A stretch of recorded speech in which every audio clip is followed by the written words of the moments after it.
Okay, so the title of this video is a bit, haha, got you to click on it. But also from an academic and historical perspective, this claim is arguably true.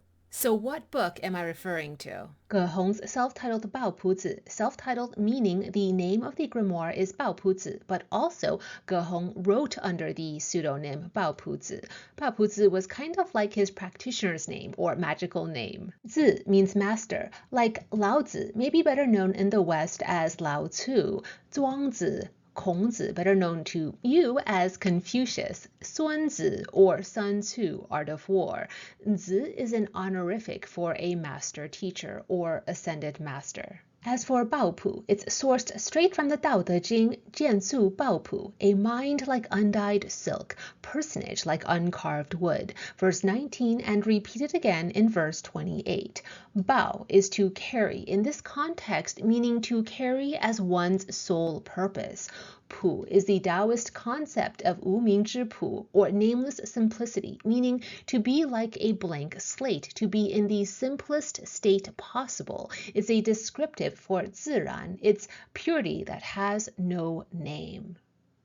This grimoire dates back to the Eastern Jin dynasty, sometime between 300 and 340 AD, a pivotal time for Taoism and Buddhism, where Taoism was the driver of scientific advancements, chemistry, mathematics, astronomy, and Buddhism was the driver of arts, literature, philosophy, and the humanities. Since I'm speaking largely to a Western audience, let's put that in a global context. Over in Western Europe, this is the Roman Empire, roughly coinciding with the life and times of Emperor Constantine the Great, who, of course, famously institutionalized Christianity. If you define a grimoire as a textbook of magical spells, talismans, rosters of spirit entities, metaphysical correspondences, and ritual practices, then the Bao Puzi is a Taoist grimoire, one that covers a broad range of topics from Taoist cosmology and ethics to coded formulas for mystical elixirs, incantations for invoking gods and goddesses of the Tao, protection sigils, how to ward off demons, and cultivation practices for immortality. Like the I Ching, Book of Changes, and Lao Tzu's Tao Te Ching, the Bao Pu Zi consists of two books, the inner chapters and the outer chapters. The inner chapters, by and large, focus on aspects of inner alchemical cultivation practices, magical spells and incantations, talisman crafting, sigils, and coded instructions for the formula to the golden elixir of immortality, whereas the outer chapters, upon first blush, does not appear to be mystical or occult. In fact, it seems to be about law and government, political philosophy that echoes the political philosophy found in the Tao Te Ching, humanities, literary criticism, and the value of Confucianism. He places a lot of importance on Confucian ethics as the moral guardrails for Taoist occult and mystical praxis. But if you read the grimoire in its entirety, then it's evident that Ge Hong is still treating the seemingly mundane discourse as mystical and necessarily spiritual. Because if there was one thing he believed and thus espoused, it was this. The great purpose of Taoist spiritual cultivation necessitates the practitioner to both work on himself and also on the world around him. You have to improve yourself, and also, just as important, you have to contribute to the improvement of the world. Summarizing core themes of the text from the, say, 10,000-foot bird's eye view, charity, establishing merit, and accumulating good deeds are prerequisites for Taoist mystical practice. He says in no uncertain terms that you don't retreat to the mountains and forests to be a hermit before you've first devoted yourself to family, society, and kingdom. And so the inner chapters can be interpreted as methods for improving the self, and the outer chapters can be interpreted as outlining methods for improving the world. In a preface to the Bao Pu Zi, Ge Hong himself says that the inner chapters consists of 20 volumes, and while the orthodox version of the grimoire starts with the inner chapters, he says that actually he wrote the outer chapters first, before the inner chapters, and they consist of 50 volumes. The problem with that is today we may have a version control issue, but that's for the historians and academics to duke out. There's a recurring thesis in the outer chapters that I found to be quite relevant today for us to chew on in contemporary times. Ge Hong talks about the unavoidable, inevitable struggle you, an occult practitioner or mystic, will have in this society where nobody around you will believe the words coming out of your mouth, should you even bother to speak truth to power. What you need to do is, one, psychically or psychologically shield and protect yourself from corruption or detrimental impact, and two, onward you march through this messy, chaotic society. To be an immortal, he says, you cannot run away from the illnesses of humanity. You must run toward it to purify those illnesses. Only after you have completed and served your great purpose may you retreat to the mountains and be a hermit to your heart's content. In so many ways, the outer chapters reads like Ge Hong is trying to prepare you for the ugliness and malice that you are going to encounter when you choose to be a pillar of light. So, inner chapters, how to become a pillar of light. Outer chapters, how to endure darkness as a pillar of light. What I'm sharing next is perhaps the most versatile, most popularized practice in Taoist ritual magic that crosses many different traditions and lineages, but all source back to this grimoire. Ling, Bing, Dou, Zhe, Jie, Zhen, Lie, Qian, Xing. The Baopuzi text calls that incantation the complete 9 characters, which according to the text is something you say silently to yourself, not something you should let others see you perform. And so you'll also hear the incantation called the 9-character secret mantra or 9-word secret mantra. This incantation is called a zhouyu, a mystically empowered incantation that, according to the Book of Documents, defining a zhouyu, communicates the powers of heaven and earth through the sounds of thunder, mountains, earthquakes, and rivers. Here is the famous, oft-quoted 9-word magical incantation or sacred mantra and the source passage from the inner chapters in the chapter titled Deng She, Climbing Mountains and Crossing Rivers. 临兵斗者，皆阵列前行。 When the battle has come, march onward in unity. Oh, and yes, some character discrepancies due to limitations in the digital font type I'm using. And here's how it sounds in Hokkien, which is arguably the closest sounding language to ancient classical Chinese. 临兵斗者，皆阵列前行。 The specific hand mudras for each of the 9 utterances in the mantra do vary, however. You will, in fact, find multiple competing versions of the mudras because the indigenous practice of Taoism is not a monolith. What I just showed you was the general purpose public domain open source version. For funsies, let's consider the meaning of each character separately. In Taoist incantations, in addition to the statement holding a cohesive meaning, each separate character is intended to contribute its unique set of powers. The first character of the mantra is the key, the critical road opener, and is also hexagram 19 of the I Ching, a hexagram oft used in talismans. Then, when faced or confronted with enemy combatants, when you see incoming a great challenge or opposition, have everyone gather together in shared mission and purpose, and onward you go. Advance forward and do the work. This 9-word secret mantra has become integral in the Lingbao lineaged Taoist tradition, and also found in Japanese esoteric Buddhist traditions such as Shingon Buddhism.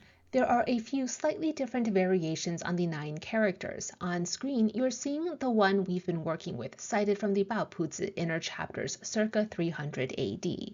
Compare that to a later version that's been popularized, and while I'm sourcing this from an 1881 text, it dates back to the Tang Dynasty, 600 to 900 AD, a few centuries after Ge Hong.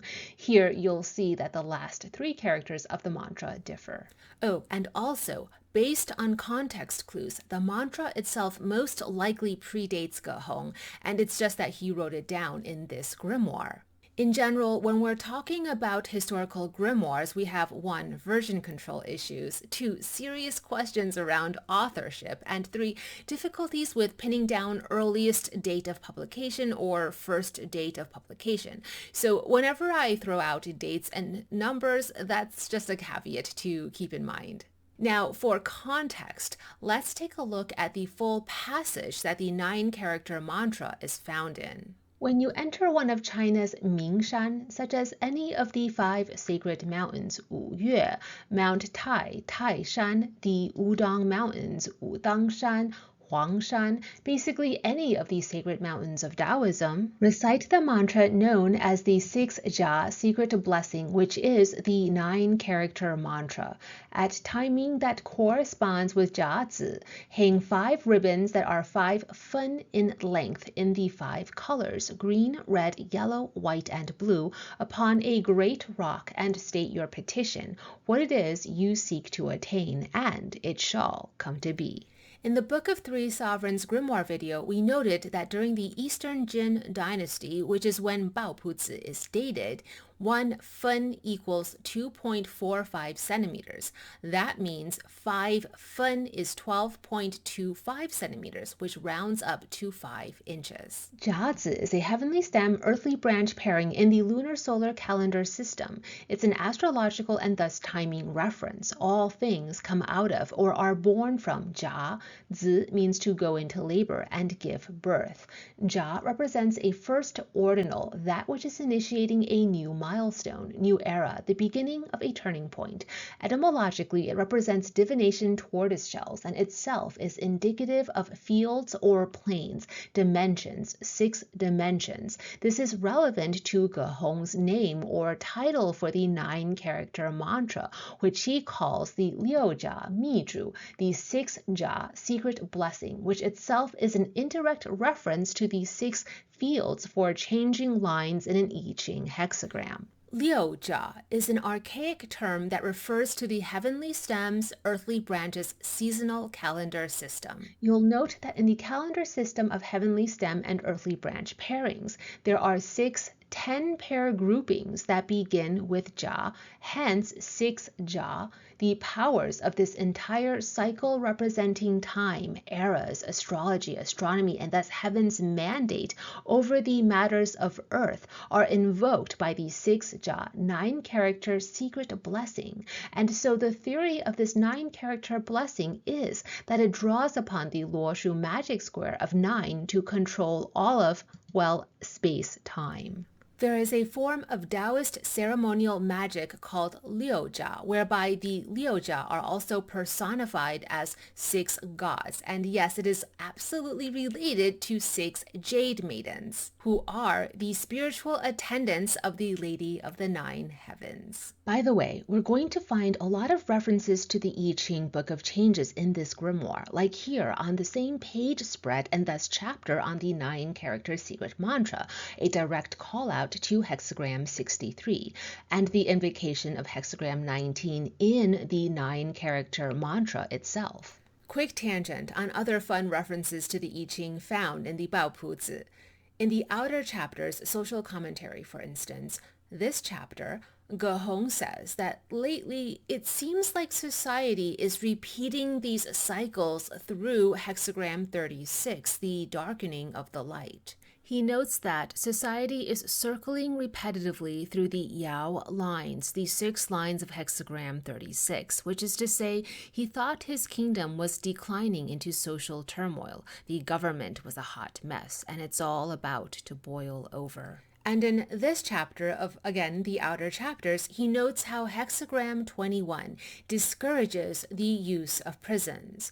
This is social commentary against institutionalized incarceration. Gehong interprets hexagram 21 as espousing that for one to live in accordance with the Tao, we cannot incarcerate our fellow humans. Sure, punishment is necessary when there have been transgressions, says Gehong, but he seems to find imprisonment particularly onerous. One hallmark for why the Bao Puzi is arguably the most influential grimoire in Taoist practice is this very documentation of the Liu Jia secret blessing, which then went on to become an integral practice in so many Taoist lineaged traditions, and even its role as Taoist Magic 101 for any individual practitioner seeking to walk this path. Here on screen, you're seeing an explanation of the hand mudras for each of the 9 characters as found in Japanese Buddhist magical practices, specifically from the Shingon sect. Over the course of 1700 years, there have been myriad variations and derivatives, syncretism, methodologies, and applications for the 9-character 6-dimension secret mantra. As you recite each word, draw the horizontal and vertical lines forming a grid, magical defense system, complete. Write these 9 characters in red onto yellow talisman paper to create a scroll, and wherever you place that scroll talisman, it will ward off evil and disease to magnify the efficacy of your craft. Meditate and take a cold shower or bath. I didn't make that up. That is totally a thing. Daily recitations of this mantra will extend your lifespan. That's a belief from esoteric and tantric Buddhist traditions, because uttering the words vibrate the qi and meridians of the body. Oh, and this is a particularly useful mantra for soldiers and warriors to commit to memory and to cultivate a spiritual practice around. You know, in that perennial philosophical debate on whether you can separate a book from its author, which is to ask, if the author is a horrible human being, can you still value that author's ideas and writings? Well, in the outer chapters of Bao Puzi, our dear author Ge Hong gives his opinion on that issue.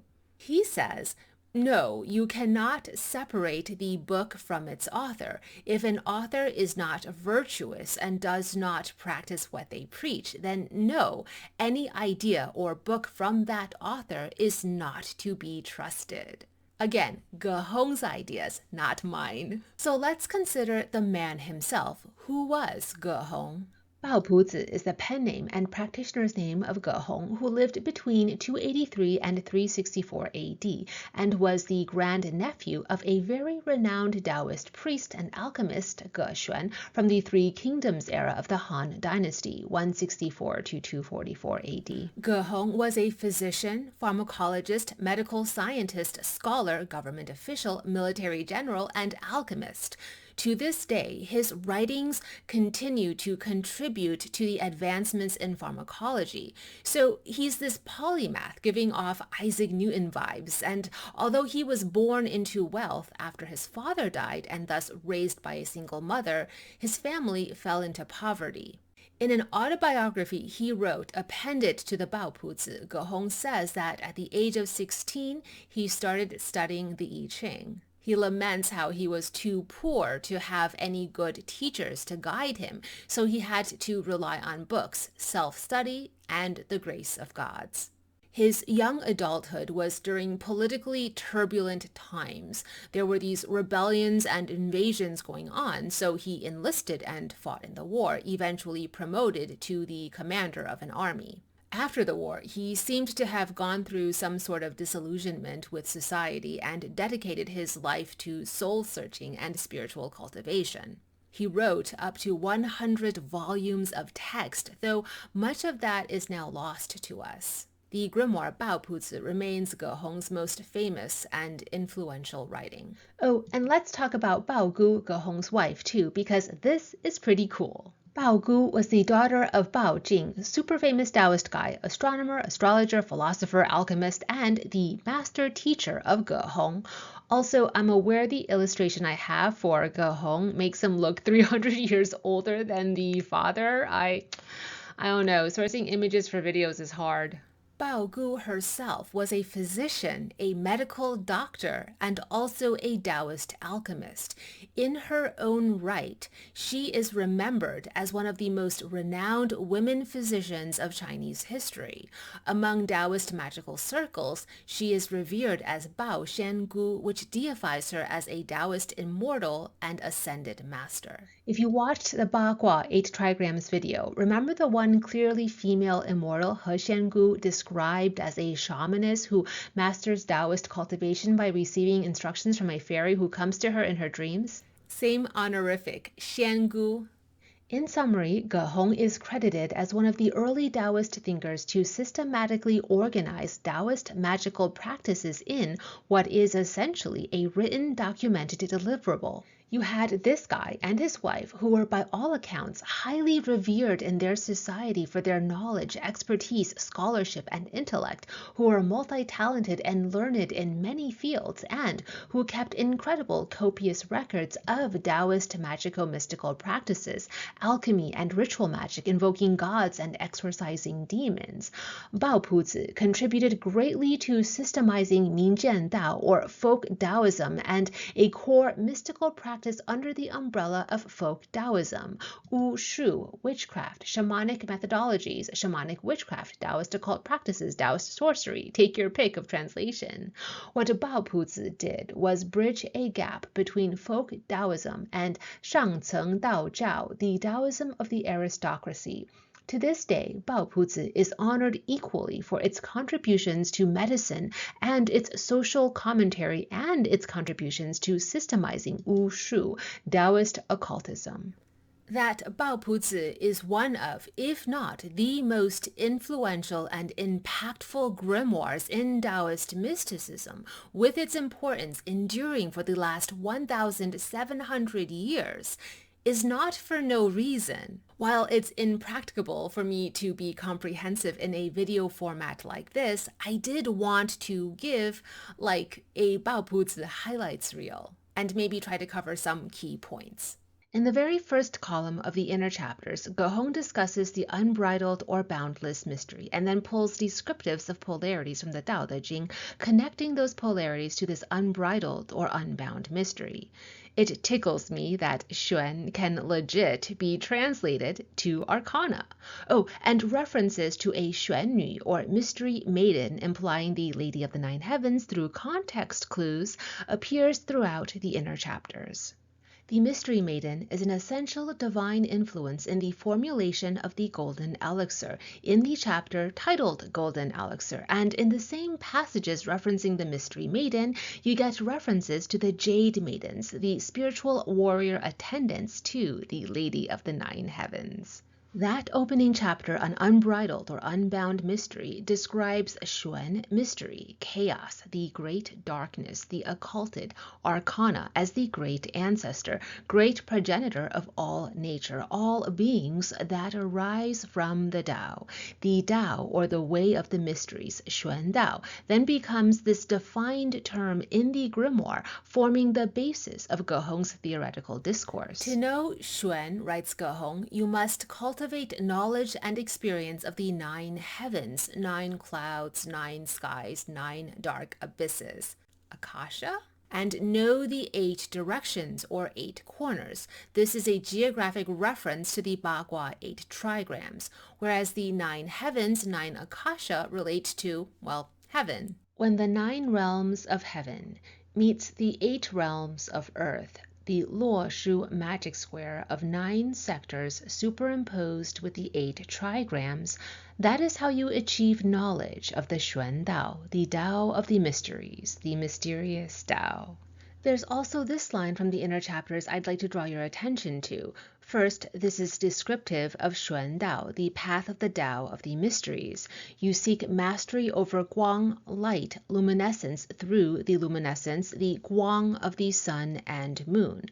And you seek mastery over Shun, a concept likened to the combination of force, agility, and momentum through a method likened to the thunderous gallop of horse-drawn chariots. In that line, Ge Hong is imparting occult philosophy. Source Guang or potential energy from the light and luminosity of the sun and moon, and source kinetic energy from thunder.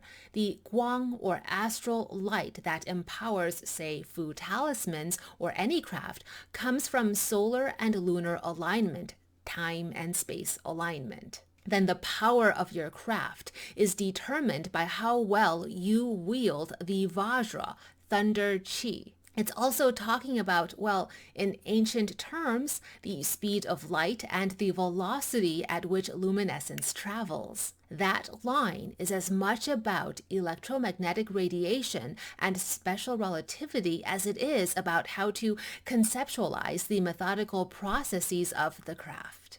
A core principle in Taoist alchemy that we trace back to the Baopuzi for authoritative instruction is the golden elixir. There's a set of instructions for the golden elixir as it pertains to outer alchemy, and then another set of instructions as it pertains to inner alchemy. And the idea is to achieve immortality, one must marry or reconcile both. The purported formula and instructions, albeit written in a coded cryptic manner, is found in chapter 4. I say coded and cryptic because a lot of these chapters in the grimoire read a bit like Finnegan's Wake, but with references to herbs, sacrificial blood of animals, archaic alchemical tools, and the names of gods. This line from the inner chapter titled Golden Elixir explains why much of the grimoire is written in a cryptic coded style. The mindful Taoist maintains secrecy of learned knowledge and in servicing others does not ask for personal gains in return. Differing interpretations of what exactly is being said in the Baopuzi on the golden elixir gave rise to differing lineages, different Taoist mystery schools.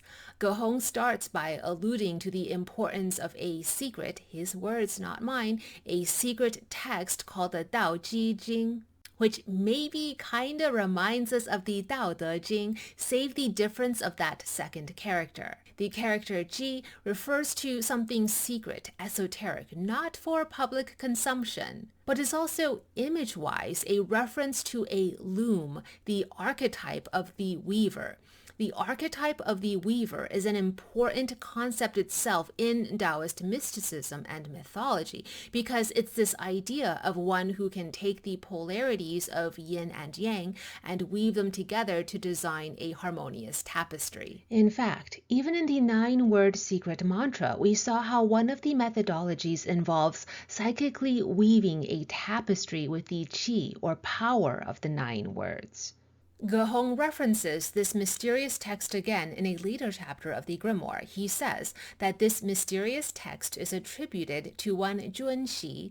In the second instance of referencing this book, he says it is an important piece of the Taoist scriptures, Dao Jing. He lists the books he would categorize as essential Taoist scripture, beginning with the secret book of 3 sovereigns I covered in a previous video. Then, somewhere in that long list of scriptures, he cites the Dao Ji Jing, noting that this book consists of 5 volumes. But back to the golden elixir. The golden elixir is in fact a set of 9 elixirs, and in totality, these 9 are the key to immortality. The rest of the chapters names and describes all 9 elixirs. He also emphasizes the point that even if you're savvy enough to crack his code and decipher the true 9 formulas for the golden elixir, if you haven't self-actualized through spiritual cultivation, the golden elixir won't work on you.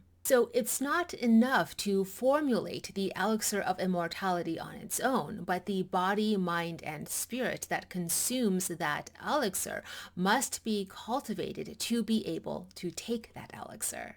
I mentioned that just so I can then mention how Gehong totally throws shade at normal people. He says that those who are greedy, materialistic, and superficial, who just want wealth and status in life, are no better than walking corpses. If you are not on the path of awakening, then you are on the path of dying.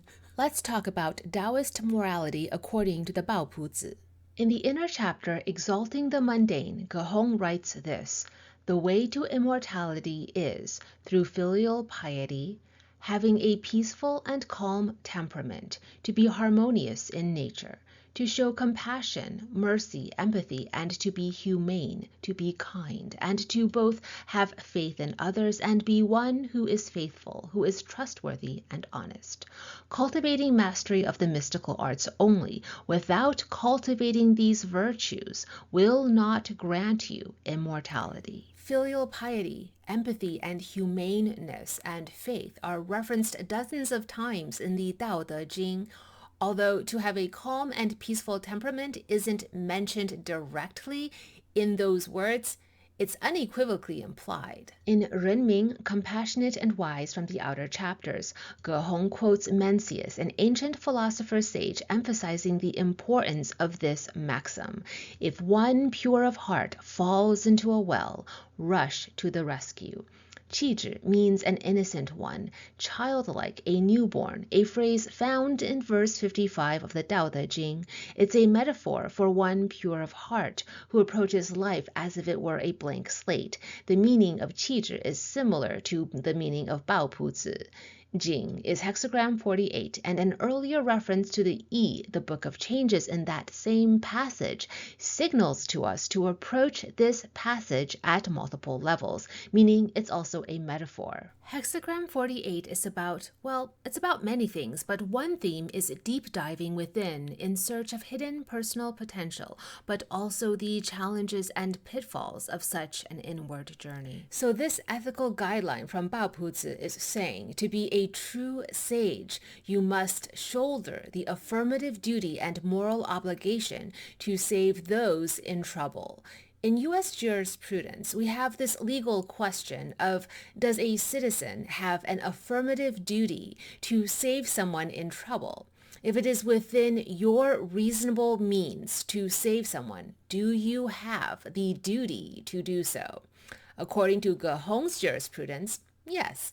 Yes, you do. There's that timeless debate over whether abilities in the craft are inherited or are practiced and studied. I'm not going to answer that question, but I will share what Ge Hong says in his grimoire. In Luan Xian, Discourse on Immortality, we get this passage that defines Wu shamanism, and so it is said of those who encounter Gui, demons and ghosts, the men with this ability are called Xi, and the women with this ability are called Wu, and this is Ziran, a natural state of being, something in their nature. It is neither learned nor earned. In a previous video, I talked about pre-Qin views on shamanism in the ancient world. Here, Ge Hong is echoing the same long-held view, and then asserting that these abilities are ziran, meaning something unforced and inherent in your nature. Either you got it or you don't. But he's also not exactly saying it's inherited. Ziran is not the same thing as inherited. He's saying you cannot intentionally go out and seek, compel, force upon yourself this occupation of being a practitioner of the mystical arts. Focus instead on spiritual cultivation and communion with God's spirits and ancestors, and then such abilities will come naturally on their own. Let's talk about Fu talismans. The inner chapter we talked about earlier, where we found the 9-character secret mantra, is the one with all the cool-looking Fu talismans. Per the instructions in the grimoire, you paint these on peach wood, and to ward off evil in the home, hang them on pillars, beams, or columns of the house's structure. When you're hanging talismans for home protection, one should go up in all 8 directions. Peachwood talismans defend, block, protect, purify, exorcise, and safeguard.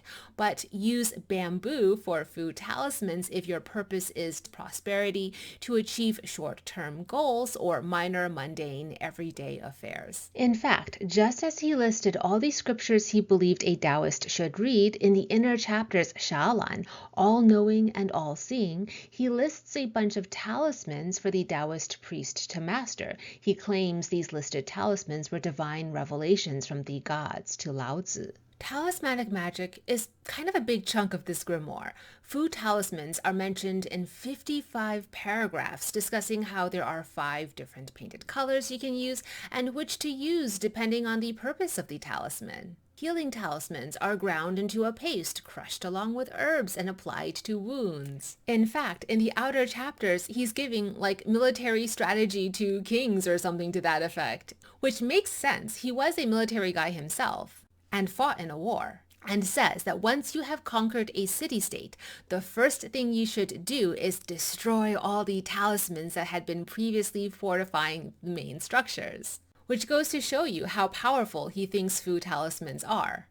While the Baopuzi is quite evidently a Taoist grimoire, it's valued as one of the most important and influential texts in many different and diverse cultural traditions. A lot of what it has to say on pharmacology was integrated into traditional Chinese medicine, even as it is practiced today. Much of both Ge Hong's and Bao Gu's works in the realm of Taoist alchemy turned out to be, well, scientifically sound. It influenced the course of chemistry in China.